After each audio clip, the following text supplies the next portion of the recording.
Hey there, welcome back to my channel. Now, if you're wanting to make that Say Something bracelet, you've come to the right place. Have I got a project for you? Before we get started, I want you to do a couple things. First is to destroy that like button if you enjoy this content and want to see more of it. The second thing you could do is subscribe to my YouTube channel. Those subscriptions are important for the health of the channel, and you get to see a lot more content coming from SilverSilk and more, and all sorts of really cool projects. So, I'm going to flip over to a picture of what this project looks like. And I'm going to go ahead and go down to my board and we'll just get right into it, folks. I'm going to start off with the tools first. You'll need a pair of round nose pliers. You'll need a pair of chain nose pliers. You'll need a pair of cutters. And another tool you'll need is a pair of wide nose pliers that have been dipped in a product called Tool Magic. You can grab this from softflexcompany.com or from Amazon even. It's a great product that actually creates a very soft rubberized tip at the end of your pliers. And so whenever you are crimping down on my custom findings or really just any metal that you're working with, it won't leave any marks or nicks behind, and it'll give also a really great grip. That way your finding doesn't, slide across the room if you're trying to squeeze down on it. Sometimes that happens, but you don't have to worry about that with that particular product. Another good tool to have is a pair of nylon jaw pliers. This is just for straightening out your wire, the craft wire particularly that we'll be using today, which does bring me to the materials that we'll be using. Let's start off with the cording here. I've got a 1 foot length of 1 millimeter leather cord that's round in a gray color. We're going to be using this to add texture between our beads, just with a little bit of knotting. And that's one thing I really enjoy about this bracelet is that it's got so many different textures and techniques involved to creating it. And if y'all know me, I love my mixed media pieces. So I'm excited to use that. I've got some 20 gauge craft wire. This is in a vintage bronze color, which matches my antique gold findings. And then I've got some knitted leather cord. This stuff is somewhat newish. Maybe not to the SilverSilk as you knew it, but I sort of took what I knew about the leather cord and perfected it.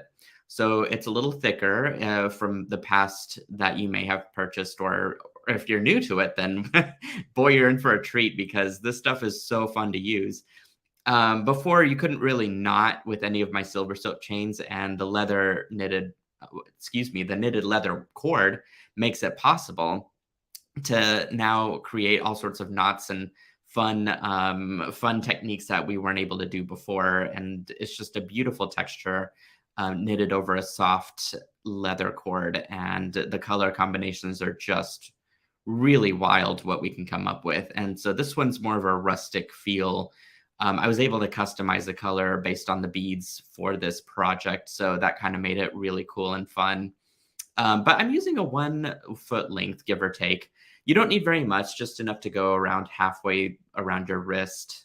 So we'll leave that off to the side. The other thing are my beads. And I didn't talk about the glue here either. So you'll need some E6000 or Loctite glue for the leather cord. I'm going to set that out to the side. Okay, so the beads and the findings. These are roughly about 10 millimeter by maybe like 6. And I have no idea what they are.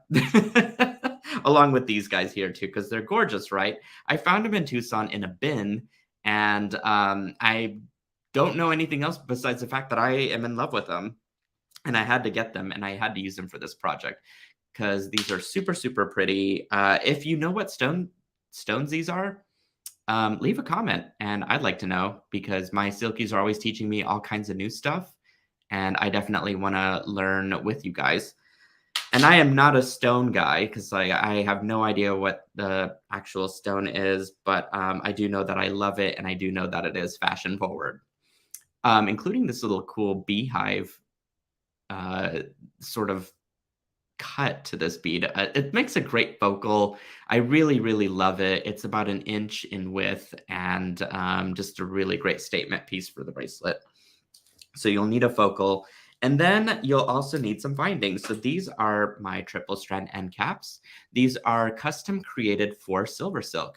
And what it is, it's 3 channels that have little teeth inside. The teeth grasp onto whatever texture that you're putting into it. So in this case, it'll grasp onto the knitted part of the cord here, as you just insert it into all 3 channels and then give it a good press with your wide nose pliers. Very easy to use. I'll go over that a little bit later, and it's such a one-step process that makes everything easy. You don't need any glue or anything for that. And then the last thing you'll need is, of course, a clasp with a couple jump rings attached to it. So I'm going to set these aside and get to our instructional part of our class here. The first thing you're going to need is your wire and one of the triple strand end caps. What we're going to do is create a wire wrap loop at one end, and we're going to attach it to our triple strand end cap. So I'm going to grab my chain nose pliers. I'm going to go about 1 inch into my wire from the edge, from the tip, and then I'm going to press the wire forward to give myself a little angled bend. It should be 90 degrees. If it's a little off, you can kind of cheat and press it like I did. And then you're going to grab your round nose pliers. You'll go about a couple millimeters in from the tip, and you're going to fold toward you.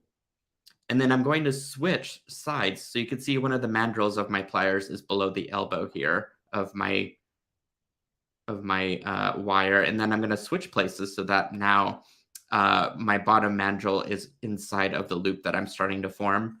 And I'm going to just go ahead and press on the wire so that it shoots back out away from me as if we were back to step 1.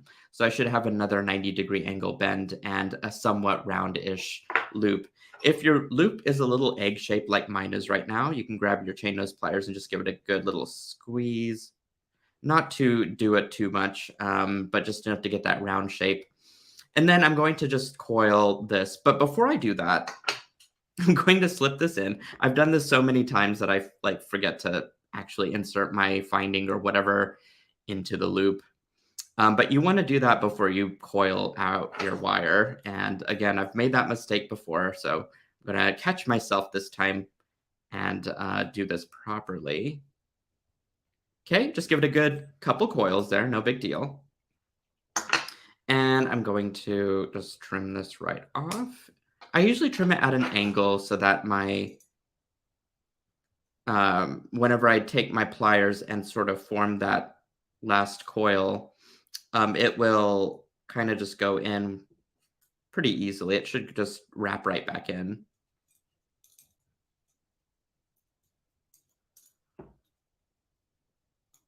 There we go. Okay. There. I'm a perfectionist, so I have to have it right. All right, so my loop is now attached to my finding, as you can see, and we're going to work with 1/2 of our bracelet now. So I'm going to grab my beads here, and we're just going to also grab our leather cord. So you'll start by stringing on your focal bead, and then you're going to grab your leather cord, and you're going to create a square knot, but you'll just loop it around once like that. Okay, you'll insert your craft wire into the knot, and then you're going to just give it a nice good tug so that your knot is secure. You can do this twice. It'll give you a larger knot, which is perfectly fine. There we go. And then what we'll do is we'll apply that E6000 a little bit later. I probably won't do it during the show just because it takes a little bit of time to dry. But I did want to flash the product and the glue just to let you guys know that that's something that you need to use to secure your knots here at the end. So now I'll simply take my beads. I'll string it on. And I'm going to set this down. And I'm going to create another square knot. Should say a half square knot. And I'm going to loop my knot right into my craft wire and pull tight. This will start to form my cool little textural weave that I'm gonna have throughout the half of my bracelet here. So you'll simply just do that to the rest of the beads. You can knot it twice if you want to, or you can keep it single, totally up to you. I've got a little kink up here, so I'm going to fix that so that my beads go through easier. And I think I'm going to have my teardrops shape go toward my centerpiece. And then now I'll just simply knot once and slip through. Really easy, you guys. And I love this because it just adds an extra little layer of finesse, of texture. Again, I am a mixed media guy. I hope I'm not the only one out there that enjoys this sort of technique and design. Certainly not, because I know most of those kits sold out already for my pop-up shop. And I know that I must not be the only one. Keep in mind that the more knots you add between your beads, the longer that this is going to extend. And so we want to keep it nice and short if you've got a smaller wrist size to work with. And also measure many times if it's for you as you're going along making this project, because you can only cut once for this before you commit to your design, right? So you can kind of flip these around however you want to. It's going to kind of lay on either side, which is perfectly fine. That's what it's supposed to do. Okay. Last one here that we're coming up to. I'm going to just go ahead and knot that bead. I'm going to give it 2 knots, in fact. 1 is for the aesthetic and 2 is for the security. I feel like that should be a song, but I'll spare you guys. And there we have it. We've got all of our knots in place, and what we're going to do is bend this according to what our wrist, how it would lay on our wrist. So there you go. The reason for that, before I make my wire wrap loop on this end, is that just it's going to kind of balance out the beads a little bit better. It won't be so tight that I can't bend it later. It is soft craft wire after all. So it's good to respect the curvature of your wrist and just to have that in place as you're making this last step. So same process here. We'll just go in with our chain nose pliers, swap out with our round nose, make our loop on one side. I'm working with jump rings for my clasp, and so I won't need to worry about inserting it into my loop at this point. I can always do that later. The other caveat to this is that I need 2 pliers because my fingers are just a little too big to get around with that smaller piece of wire. So we're just gonna use our tools to our advantage, right? Okay, just go ahead and bend that around a few times. That looks really good. All right, I'm gonna go and trim both of these things off because that's just gonna get on my nerves. All right, so before I trim off, like completely trim these off, although I kind of like it with this smaller piece sticking out because it looks more organic. Totally up to you guys, however you want to interpret that. I want to make sure that my SilverSilk finding is facing front like that. Especially when I wear it, I want everything to kind of lay correctly. So just bear that in mind. And so if you need to make adjustments to your loop, you can do that now. You could do it later too, but it's good to have it just done ahead of time, you know. I'm going to set this stuff out to the side, and now we can get to our other half. You're going to grab your leather knitted, I always get this wrong, knitted leather cord, and you're going to divide it into 3 parts. Okay, that looks good. So we'll just cut this here, and this should form the other side of our wristband here. Okay, I'm going to gather up all of those, and I'm going to go ahead and insert it into my finding. Now, the thing with the finding that I want to give a little tip to you guys is that if your finding is a little too closed, you can actually insert your chain nose pliers in and then push out on the handles, and it'll open it up about 1 millimeter or so, and it'll just make this whole thing a lot easier to crimp. Especially with the triple strand end caps, because it can get out of hand with all of the with all the cords that you're trying to insert in. So Once you have them kind of aligned in there, give it a good squeeze with your wide nose pliers as such. Okay, just tug on it to make sure it's not going to go anywhere. And now the trick is to, what I do is actually, because this is also made out of wire, is you can bend this and you can kind of play with it and curve it so that it starts to form a curve. And then what you do is you just measure it to your wrist, right? And get a good measurement of where to cut it, knowing that your end cap will add a little bit of extra space plus the clasp. So about here it was for me as a good fit. So we'll just cut it there. Make sure that all of these are pretty equal as best as you can anyway. I've got a couple that are slightly off, but that's okay. And same process here. We're going to stick in our end cap. Okay, make sure they're all nice and snug in there. Grab your wide nose pliers. Make sure that the logo is facing front up for both end caps there. And then just give it a good squeeze.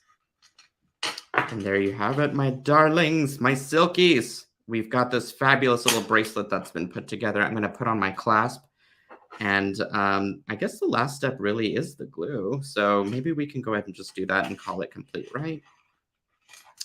Hoping that my glue tip hasn't dried out because I don't know how old that glue is. But well, we're about to find out, right? Okay, I am going to stick on my clasp. You know what a lovely clasp for this is, aside from this one, is a magnetic clasp, which would be easy to put on and take off. But that's really a personal preference. Totally up to you guys, however you want to do it. Okay, so last step. I'm going to get all these crazy tools out of the way. All right, I'm going to grab some of this. Ooh, it works. Okay, perfect. And the thing with E6000, it takes like 12 hours for it to really cure. And so my preference would be to use a Loctite, although I didn't have it on hand, which is perfectly fine. You really just need a little bit of glue in there, just a nice little dollop. It dries clear. I've got all that gunk I don't need. I'm going to just grab a little bit from the tip here and try and place it where I need it, and then I will later cut part of that cord off so that it's nice and secure. And there you have it, my darlings. We've got a fabulous little bracelet that says something, and is, I think, just the most adorable thing. I probably will be wearing this myself.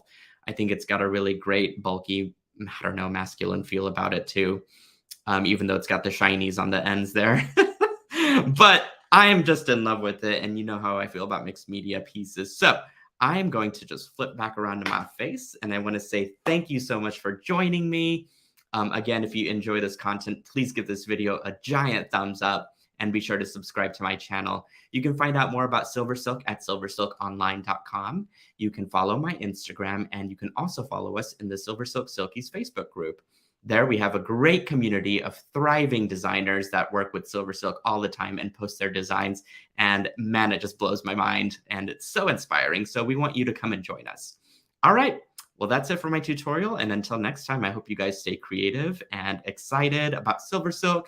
And I will see you at the next one. Bye.